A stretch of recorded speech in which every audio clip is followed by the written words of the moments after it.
Bonsoir et bienvenue dans vos conversations. Mon invité ce soir, le philosophe, écrivain, aventurier aussi, Bernard-Henri Lévy, dont la revue La Règle du Jeu vient de publier les résultats d'une passionnante enquête sur la lecture. Une enquête menée auprès de 177 personnalités très exactement, dont Emmanuel Macron, Valérie Pécresse, Anne Hidalgo, Michel Houellebecq, Mario Vargas Llosa et tant d'autres, et qui racontent comment ils lisent, les livres qui ont changé leur vie, les mauvais livres qu'ils ont aimés, etc. 450 pages qui offrent une sorte de portrait chinois de notre époque. Dans la deuxième partie de l'émission, on retrouvera nos décrypteurs et ce soir, je serai entourée des éditorialistes Nicolas Domenac et Christophe Barbier. Avec eux, on va se pencher sur la campagne d'un non encore candidat, Emmanuel Macron. Et puis on s'intéressera à la nouvelle proposition de Jean-Luc Mélenchon, zéro sans-abri. Notre confrère Michael Darmon donnera ensuite son coup d'œil, très politique évidemment, sur Valérie Pécresse. Et puis ce sera l'heure de la carte blanche antique de Christophe Onodibio. Il y sera question aussi de politique, de la famille Le Pen et des Atrides. Et on terminera avec les pépites dénichées par Jérôme Libeskind. C'est parti.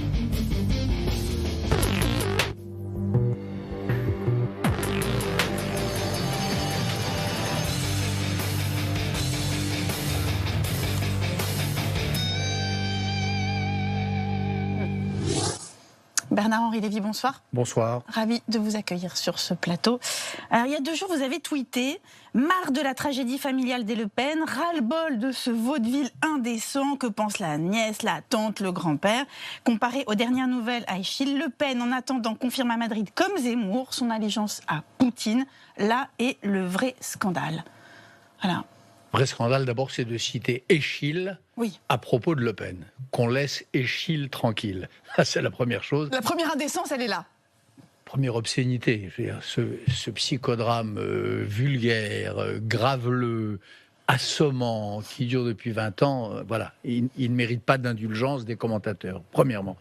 Et deuxièmement, la deuxième indécence, c'est ce qu'on a appris d'ailleurs cet après-midi, à savoir que quelques heures après la rencontre de Orban et Poutine, Orban décide, enfin une banque hongroise décide de financer la campagne, enfin de prêter de l'argent à la campagne de Marine Le Pen. Voilà. Donc voilà une patriote qui fait financer sa campagne par, directement ou indirectement, par les ennemis de la France. Poutine, c'est l'ennemi de la France aujourd'hui. Alors, Poutine, justement, l'ombre de Poutine plane, elle plane en Ukraine évidemment, elle plane aussi au Mali. Alors sur l'Ukraine, on va écouter le ministre des Affaires étrangères français, Jean-Yves Le Drian. Je ne vais pas vous cacher, la situation est très grave. Il y a des dizaines de milliers de soldats russes aux frontières de l'Ukraine. Il va y avoir dans les jours qui viennent des manœuvres militaires en Biélorussie avec les forces russes et les forces bélarusses aux frontières de l'Ukraine. Tous les éléments sont réunis pour qu'il y ait une intervention. L'heure est toujours à prioriser la désescalade. C'est au président Poutine de dire s'il préfère la confrontation à la négociation. Et nous sommes favorables à ce qu'il y ait négociation. C'est possible. Est-ce que vous pensez, vous, Bernard-Henri Lévy, qu'il est encore possible de négocier avec Poutine ? Écoutez, moi je suis pour qu'il n'y ait pas d'escalade, je suis pour qu'il n'y ait pas de guerre évidemment. Moi, je connais cette zone, je l'ai filmée, j'y ai passé du temps pour mon dernier film, Une autre idée du monde, donc je connais exactement ces 400 kilomètres de ligne de front entre Marioupol et Louhansk, où les Russes semblent s'apprêter à attaquer. Ce serait atroce, ce serait un bain de sang, parce qu'ils s'affronteraient à une armée ukrainienne qui ne se laissera pas désarmer comme en Crimée. Mais est-ce qu'on peut négocier avec Poutine ? Après négocier, ça veut dire céder des choses à Poutine. Oui, il n'y a rien à céder à Poutine. Il n'y a rien à donner à Poutine. Poutine n'a pas à décider qui doit être dans l'OTAN et qui ne doit pas être dans l'OTAN. Poutine n'a pas d'oukase à adresser au peuple ukrainien en lui dictant ses alliances. Donc il n'y a pas à négocier rien de tel. Mais donc si on n'a rien à négocier, comment on avance ? Négocier, ça veut dire négocier des possibles sanctions. Ça veut dire négocier l'exclusion du système financier international. Ça veut dire des menaces. Ça s'appelle des... Ah oui, la menace. Oui. Dans la géopolitique, c'est un art dans lequel vous avez des sanctions, des menaces et des négociations. Mais les sanctions et les menaces font partie de la négociation. Poutine est quelqu'un qui ne comprend que les rapports de force. Voilà. Il ne faut pas se raconter d'histoire. Et par ailleurs, la pire des choses, c'est d'entrer dans les raisons du malin. Tous ceux qui nous disent Il faut comprendre Poutine. Il se sent menacé, assiégé, l'OTAN aux portes de la Russie. Enfin, ou bien c'est des enfants, ou bien c'est des salopards. Au Mali, que je sache, on n'est pas aux frontières de la Russie. L'espace naturel de la Russie, enfin l'espace proche de la Russie n'est pas menacé au Mali. Donc tout ça, c'est du bidon. Et au Mali, là aussi, Poutine cherche à nous humilier ? Poutine cherche à nous humilier et à étendre son empire. Aujourd'hui, moi je suis un anti-impérialiste depuis ma jeunesse. Depuis que je manifestais contre la guerre au Vietnam, dans les années 60. Je n'ai pas changé, sauf que l'impérialiste aujourd'hui, c'est lui. C'est pas Joe Biden, l'impérialiste. Vous voyez, il y a un problème d'ajustement des cadres mentaux. Les impérialistes d'aujourd'hui, ceux contre lesquels il convient de remobiliser le vieux discours anti-impérialiste, c'est Xi Jinping, le chinois, c'est Erdogan, l'ottoman, et c'est Poutine, l'eurasien. Voilà, les impérialistes d'aujourd'hui. Et on n'a pas adapté notre discours. La bascule sémantique ne s'est pas faite ici en France ? Bien sûr qu'elle ne s'est pas faite. Aujourd'hui, on nous parle de Raoul Peck qui nous raconte que on est encore dans une période où l'Occident blanc veut établir sa domination sur le reste blanc et d'Europe occidentale, sa domination sur le reste du monde. C'est faux. Ça, c'est des cadres anciens, c'est des gens qui pensent comme au XXe siècle. Au XXIe siècle, il y a aujourd'hui des puissances autoritaires et impérialistes dont Poutine est le chef de file et qui portent un projet de civilisation qui est hostile à l'Europe et à la France, qui est hostile à tout ce qu'on représente. Donc ceux de nos candidats à l'élection présidentielle qui font des roucoulades pro-Poutine, ceux-là, vous les montrez du doigt ? Eh bien, c'est ce que je... faut montrer du doigt, oui. Le mot roucoulade, je l'ai écrit dans un éditorial du Point, je crois, dans un bloc-notes du Point. Les roucoulades poutinolâtres sont insupportables. Poutine n'est plus tout à fait notre partenaire. Il est un peu plus que notre adversaire. Il a décidé d'être l'ennemi des grandes démocraties. Il est l'ennemi de l'Allemagne, il est l'ennemi de la France et l'ennemi de l'Union européenne. Alors on en vient, si vous voulez bien, au dernier numéro de la règle du jeu. Donc vous livrez les résultats d'une enquête sur une question vitale que vous avez posée à 177 personnalités, des politiques, des écrivains, des artistes, des intellectuels. Comment lisez-vous 450 pages. Qu'est-ce que vous avez découvert de nous et de vous ? Écoutez, d'abord, l'idée, c'est qu'on parle toujours de l'histoire de la littérature, de l'histoire de l'écriture, et on parle moins de l'histoire de la lecture. Et sur l'écriture, vous avez déjà fait une enquête, moult enquêtes. On a déjà fait des enquêtes, tout le monde a fait des enquêtes, comment écrivez-vous, etc. Il y a un art de la lecture, une manière de faire vivre les livres ou de les faire exister, de les faire palpiter à travers la lecture, qui est moins interrogé que l'acte d'écriture. Donc c'est ça le point de départ de ce numéro. Je crois que c'est Borges d'ailleurs qui va jusqu'à dire qu'il est plus fier encore de la manière dont il a lu quelques-uns des livres de sa vie que des chefs-d'œuvre qu'il a écrits. Alors, il pousse le bouchon un peu loin, mais enfin, ça n'est pas complètement dénué de sens. C'est comme ça que vous commencez d'ailleurs ce prologue. C'est comme ça que je commence le texte qui ouvre ce numéro. Et alors du coup, ça donne, honnêtement, j'en parle d'autant plus volontiers qu'il y a 167 auteurs. 177. 177. Voilà, et 450 pages. Ça donne un truc passionnant. C'est-à-dire qu'on voit vraiment l'esprit du temps, à travers des gens que je considère, que je respecte, dont la vie m'importe, et à travers les livres qu'ils ont lus. C'est une enquête formidable. Alors, vous écrivez, il y a 4 questions qui sont posées à tous les contributeurs de cette enquête. À quel moment de la journée, de la semaine, de l'année, de la vie lisez-vous le plus volontiers ? Première question. Deuxième question, y a-t-il des livres dont vous puissiez dire qu'ils ont changé votre vie ? Troisième question, y a-t-il un grand classique ou plusieurs dans lequel vous n'avez jamais eu le goût d'entrer ? Et quatrième question, vous est-il arrivé d'aimer des mauvais livres ? Alors, sur la question sur les livres qui ont changé votre vie, vous écrivez dans le texte qui ouvre l'enquête. J'ai connu de ces livres prédestinés dont nous disons par convention dans ce questionnaire qu'ils ont changé notre vie. Je pourrais en citer des titres qui me sont tombés dessus comme des météores. Et d'ailleurs, vous en citez de nombreux, parmi lesquels Belle du Seigneur à l'adolescence. Et alors j'ai souri parce que Frédéric Beigbeder, lui, donc très nombreuses pages plus loin, a répondu que Belle du Seigneur était à ses yeux un mauvais livre, donc 4e question du questionnaire, qu'il avait bouleversé au-delà du raisonnable. Donc voilà, donc au fond, ça fait partie des livres qu'il a honte d'avoir lu et aimé, mais qu'il aime passionnément. Et vous, c'est un livre que vous êtes fier d'avoir lu et aimé. Ça doit être ma différence avec Beigbeder. Pour moi, Belle du Seigneur est avec La Recherche du temps perdu, l'un des immenses romans d'amour du XXe siècle. Voilà. Accessoirement, j'ai connu Albert Cohen, je l'ai beaucoup vu, je lui ai amené François Mitterrand et Daniel Toscan du Plantier, qui était à l'époque le directeur de Gaumont et qui avait le projet de porter Belle du Seigneur au cinéma. Donc pour moi, c'est toute une part de ma vie, ce rapport à Albert Cohen. Et ce roman est juste un de ces chefs-d'œuvre qui, en effet, c'est même pas.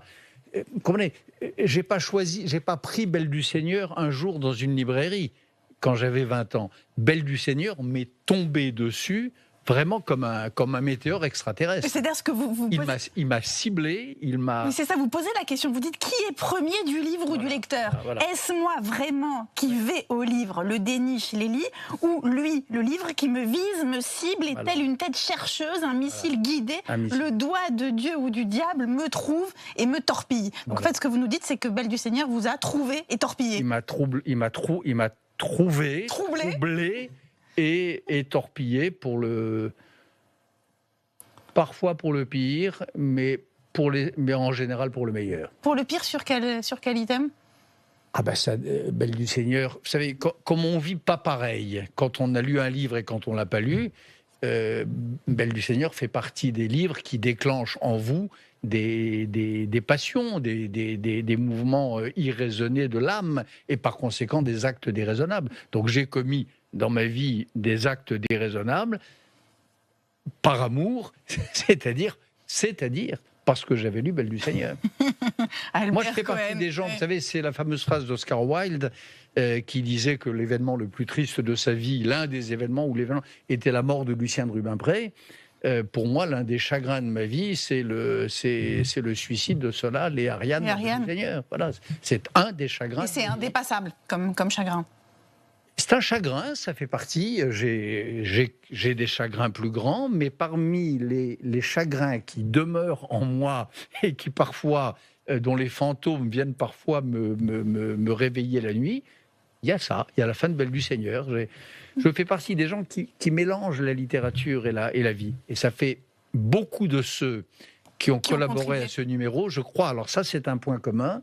Cette espèce de confusion don-quichotienne chez grand nombre d'entre eux, entre la littérature et le réel. Et l'amour de la littérature, au fond, c'est ça. C'est pas, comme on dit souvent, comme disent certains d'ailleurs, à mon avis, ça n'est pas s'évader, ça n'est pas partir dans un autre monde, c'est au contraire rentrer en soi, vivre autrement et sentir ses propres passions affûtées, exaspéré, déchaîné parfois. Alors vous confessez, parmi les mauvais livres que vous avez adorés, aimer les romans policiers, les romans d'espionnage. C'est quoi ? C'est OSS 117 C'est Gérard de Villiers Gérard de Villiers, oui. Qui était quelqu'un de pas extraordinairement aimable dans la vie, qui a dit d'ailleurs sur moi des choses pas aimables du tout, mais je dois dire que pendant très longtemps, oui, j'attendais dans les aéroports, j'attendais la sortie du dernier Gérard de Villiers, et ça fait partie des mauvais livres que j'ai vraiment aimés. Oui. Alors, dans les réponses savoureuses, donc, parmi les contributions dans ce livre, Michel Houellebecq, évidemment, quand la question « Y a-t-il des livres dont vous puissiez dire qu'ils ont changé votre vie ?» Eh bien, il répond oui, écrire, rester vivant. Donc, le livre qu'il a publié en 1991 a changé ma vie. Il avait déjà fait cette réponse, mais là, il persiste, il signe. Ce qui est curieux, c'est que ce texte est tellement hors norme qu'il est généralement classé, faute de mieux, en poésie, écrit-il. difficile, alors que c'est immédiatement après l'avoir écrit que j'ai compris que j'allais écrire autre chose que des poèmes, que j'allais me lancer à travers la création de personnages dans le pénible travail de prendre en charge le monde réel. En d'autres termes, que j'allais écrire des romans. Prendre en charge le monde réel. C'est une belle définition. Une belle de l'art du définition romancier. Du roman, Oui. de l'art du roman. Et il y a vraiment dans ce numéro de la revue, il y a des textes importants. Ce texte de Houellebecq, pour comprendre l'art romanesque de Houellebecq, son atelier du roman personnel, je n'avais jamais lu quelque chose d'aussi, sous sa plume, quelque chose d'aussi précis, Oui. où il se livrait autant. Et je suis très fier, parce que j'ai d'abord une grande amitié, mais aussi une grande admiration pour lui. Je suis très fier qu'il l'ait fait pour ma revue. C'est le moins qu'on puisse dire, c'est qu'il est très avare de sa parole Voilà. et de ses commentaires sur sa propre écriture. Oui, je crois qu'il y a le cahier de Lerne et il y a ce texte de la règle du jeu. Alors, sur les candidats à l'élection présidentielle qui se sont prêtés à cet exercice, Valérie Pécresse vous confie qu'un ouvrage a littéralement changé le cours de sa vie, Les chaînes qu'on abat de Malraux. Elle dit qu'elle l'a lu à l'été de ses 21 ans, alors qu'elle allait entrer dans une banque à la fin de ses études de commerce. Je la cite, « J'y ai trouvé la certitude que ma vocation était le service de l'État, que la politique pouvait changer les choses. » Voilà. Donc elle a utilisé ça aussi comme une façon de faire passer un message assez lisible dans la campagne présidentielle. Mais je trouve beau que cette femme de grande allure cite ce livre-là d'André Malraux, qui n'est pas forcément le plus cité, qui est un très beau livre, ce dialogue crépusculaire entre André Malraux et un général de Gaulle qui parle comme André Malraux, mais qui est quand même le général de Gaulle. C'est un livre très beau, avec les noyers de l'Altenbourg, et je trouve bien que Valérie Pécresse ait l'audace de le citer. Alors après, qu'elle dise que ça a décidé à ça. Je suis sûr que ça a eu, disons les choses. Une importance. Je pense que ça a eu sur elle bien d'autres effets que la décision de servir l'État. Voilà. Mais on le saura plus tard, après la campagne présidentielle. Alors, il y a une autre femme candidate à l'élection présidentielle qui se livre, n'est-ce pas, Anne Hidalgo. À la question « Y a-t-il un grand classique dans lequel vous n'avez jamais eu le goût d'entrer ?» Elle répond « Le voyage au bout de la nuit de Céline. Je n'ai jamais, dit-elle, réussi à passer outre son antisémitisme. » Est-ce que vous comprenez ça ? Oui, je comprends ça. Moi, j'ai passé outre. D'abord, à l'époque du voyage au bout de la nuit, Céline n'était pas antisémite. Il y a en gros, à la réserve près de sa pièce de théâtre, l'église, qui est très précoce, il y a deux pans dans l'œuvre de Céline. Il y a les premiers romans, Voyage au bout de la nuit, Mort à crédit. Il y a trois pans d'ailleurs. Il y a les pamphlets antisémites, l'école des cadavres, Bagatelle pour un massacre et puis le troisième, je ne sais plus. Et puis, il y a la trilogie de la fin, Nord, Rigaudon, etc. On peut pas trop moi, je pense qu'on ne peut pas les confondre. C'est même d'une certaine manière le contraire. C'est-à-dire que dans Voyage au bout de la nuit, c'est une œuvre pessimiste, noire, où il n'y a pas place pour l'antisémitisme. Alors, il y a un artiste qui prête, on le sait, merveilleusement sa voix à Céline, c'est Lucchini. Lui aussi, il a répondu à cette enquête. Il a dit que Voyage au bout de la nuit était, je le cite, un des chefs-d'œuvre qui ont bouleversé sa vie. Il était ce matin sur France Inter, on écoute Lucchini. Je sais pour Sarkozy qu'il adorait Céline, donc il est venu au moins 10 fois voir mon spectacle. Et puis, j'ai eu Hollande, j'ai eu Emmanuel Macron qui est extrêmement séduisant, avec qui tu peux parler quand même de Peggy, qui peut parler de Rimbaud, qui peut te donner un conseil à 2h du matin d'acheter un livre sur Baudelaire, sur les passages. C'est quand même étonnant. Alors Emmanuel Macron, il a répondu à votre enquête, Bernard-Henri Lévy. On apprend notamment qu'il lit dans la journée. Dans la journée, dit-il, j'essaie de m'échapper dans l'après-midi pour lire des romans. Ça vous a étonné ? Non, ça ne m'a pas étonné, parce que ça ne m'a pas trop étonné. 2, je crois que c'est vrai. Et non, ce qui est peut-être le plus étonnant, c'est son amour pour Gide. Voilà. Il fait partie certainement des derniers jeunes gens d'aujourd'hui, puisque c'est un très jeune homme, il a l'âge de mon fils, pour qui Gide ait eu cette importance-là. Voilà, il parle de Gide comme Sartre ou Jean Daniel en parlait. le jeune président de la République française. Et ça, c'est assez passionnant. Ça prouve qu'il y a une espèce de temps immobile quand même, qui est le temps de la littérature et de la lecture, et c'est assez rassurant. Alors François Hollande, il n'est pas dans votre enquête, hein, on sait, il a souvent dit qu'il lisait jamais de romans. Nicolas Sarkozy n'y est pas non plus, Jean-Luc Mélenchon non plus, Yannick Jadot, Marine Le Pen, Éric Zemmour, vous ne leur avez pas demandé? Si, j'ai demandé à Nicolas Sarkozy et à François Hollande, ils n'ont pas répondu, non. Mais je n'ai pas demandé à Marine Le Pen et Éric Zemmour, non. Non. J'allais pas encore entretenir la légende d'un Éric Zemmour cultivé. Parce que ça aussi, ça fait partie des choses que je suis un peu fatigué d'entendre. Vous voyez, Éric Zemmour cultivé, parce que sous prétexte... C'est pas un homme de lettres, Éric Zemmour? Pardon? C'est pas un homme de lettres, Éric Zemmour? C'est un homme qui recycle éternellement les mêmes citations. Je le sais parce que j'ai fait plusieurs débats avec lui à l'époque où il était polémiste sur plusieurs années. Et en gros, c'était toujours les mêmes citations, le recyclage du même stock de citations. Donc voilà, donc ça va. L'amoureux des lettres, non. Alors un mot sur le rapport d'Amnesty International qui a été rendu public hier, qui dénonce Israël en qualifiant la situation de la Palestine d'apartheid. On va écouter le porte-parole du Hamas, Azem Kassem, qui évidemment réagit à la publication du rapport. Il est important que des mesures concrètes soient prises sur la base de ce rapport afin de dénoncer le racisme de l'occupation et son crime contre notre peuple palestinien. Nous appelons les autres organisations internationales de défense des droits de l'homme à continuer de révéler l'ampleur des crimes commis ici, dans les territoires occupés, et à œuvrer pour isoler l'occupation et exposer ses méthodes. Bernard-Henri Lévy. Moi, je suis pour qu'on sanctionne les crimes commis par le Hamas à Gaza.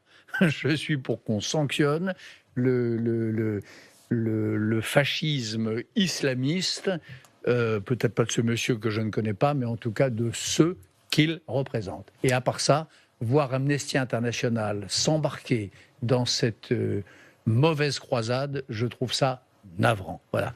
À Israël, apartheid, c'est un crachat à la figure d'abord des Israéliens, mais aussi à la figure de ceux qui ont vraiment vécu l'apartheid en Afrique du Sud. Alors, un dernier mot pour évoquer l'anniversaire de l'assassinat de Daniel Pearl, le journaliste américain, auquel vous avez consacré un livre qui a été publié en 2003. Quel message vous avez envie de faire passer? Ça fait 20 ans maintenant. Le message que j'ai envie de faire passer, c'est que quelque chose a commencé là. Ça a été les premiers 3 coups de cette pièce terrible que nous vivons depuis 20 ans. C'est le début de l'islamisme radical spectaculaire. C'est la première décapitation. Ça arrive à Samuel Paty. C'est Al-Qaïda triomphant. Voilà, c'est le début d'une séquence d'histoire entre la mort de Massoud, le 11 septembre, et la mort de Daniel Pearl. Voilà les 3 coups qui annoncent l'entrée dans cette époque funèbre dans laquelle nous sommes, d'où nous ne sommes pas encore sortis. Et maintenant, on accueille le directeur adjoint de la rédaction du Point, Christophe Onodibio. Ah, mais voilà. Bonsoir. Cher Christophe, bonsoir. Anna. Bonsoir Anna. Tout à l'heure, en vous présentant, vous avez dit Anna, écrivain, philosophe, aventurier. Alors j'ai un peu tiqué au début et puis je me suis dit, au fond ça lui va bien. Est-ce que c'est pas ce qu'il cherche, l'aventure en fait, sous prétexte de géopolitique, de vérité, de curiosité, l'aventure? Non, pas sous prétexte. Non, la curiosité est réelle. Oui. La recherche de la vérité est constante. Après, j'ai le goût, en effet, d'aller loin. J'ai le goût de prendre des risques. Voilà, j'ai ce goût-là. Mais c'est pas le nœud de l'affaire. Le nœud de l'affaire, c'est la recherche de la vérité. Très bien. Vous avez parlé de ce numéro formidable de la règle du jeu, donc 177 personnalités confessées sur la lecture. Est-ce que c'est encore, pour reprendre le mot, une aventure, la lecture, dans un monde qui est devenu quand même un monde d'images? Je ne crois pas, et je crois que c'est une des leçons de ce numéro, c'est qu'on voit que chez tous ceux que l'on interroge, ça c'est une des choses qui m'ont frappé. Alors certains c'est des lecteurs professionnels, des critiques, des directeurs de services culturels de journaux, mais chez les autres, on sent dans ces réponses la vibration, la palpitation d'une aventure singulière. Les gens, moi ça m'a beaucoup frappé, la passion avec laquelle les gens nous ont répondu et ont parlé de leur lecture. C'est pas c'est pas qu'une occupation parmi une autre. On sent que c'est un pan essentiel de la vie de chacun et que c'est une grande aventure personnelle. D'ailleurs, vous parliez d'Emmanuel Macron et de Gide. Quand il parle de Gide, Emmanuel Macron, il dit que ça lui a inculqué le sens de la transgression. C'est vrai que la transgression, chez Macron, c'est absolument fondamental. C'est ça qui vous a étonné, donc vous disiez qu'il fait partie des rares jeunes gens à encore parler de Gide. Mais Gide comme transgressif. Gide en soi. Sartre disait être Gide ou rien. Jean Daniel, que je citais et dont j'aime bien évoquer la mémoire, disait qu'il avait appris à écrire en Gide. Eh bien, voilà, j'étais surpris de voir ce patronyme ressurgir. Lacan parlait de Gide, mais tout ça, c'est une autre génération. Ouais. Et voir, en effet, ce jeune président réactiver ce patronyme a été, la surprise pour moi était là. C'est son côté Lafcadio, au fond. Il a un côté Lafcadio, Macron. Un côté cave du Vatican, oui. Votre ami Michel Houellebecq, lui, parce qu'il y a aussi les dégoûts littéraires, et c'est absolument révélateur et passionnant. Que les essais de Montaigne sont franchement barbants, de Dixit Michel Houellebecq. Et alors, ce qu'il dit, et c'est ça qui m'intéresse, au fond, le plus grand mérite des essais, à mes yeux, est d'avoir provoqué le commentaire cinglant, magnifique d'insolence de Pascal, le sot projet qu'il a de se peindre. Est-ce que, au fond, je voudrais juste avoir rapidement votre regard là-dessus, est-ce qu'au fond, on n'est pas aujourd'hui dans une littérature qui n'a que le sot projet de se peindre ? Ça dépend qui. Une littérature shootée au réel ou aux faits divers. Le réel et soi, c'est pas la même chose. Prendre en charge le réel, comme disait tout à l'heure un des écrivains que citait Anna Cabana. Houellebecq. Le même Houellebecq. Le même Houellebecq. Se charger du fardeau du monde, comme disait Sartre à la fin des Séquestrés d'Altona, c'est pas se regarder de nombril. Et il y a vraiment les deux aujourd'hui. Et il y a des gens, Aurélien Bélanger, beaucoup d'autres, qui ont ce rêve de prendre en charge. Eh bien, merci Bernard-Henri Lévy d'avoir été avec nous. Je vous invite à lire le dernier numéro de La Règle du jeu. Et nous, on se retrouve dans quelques instants.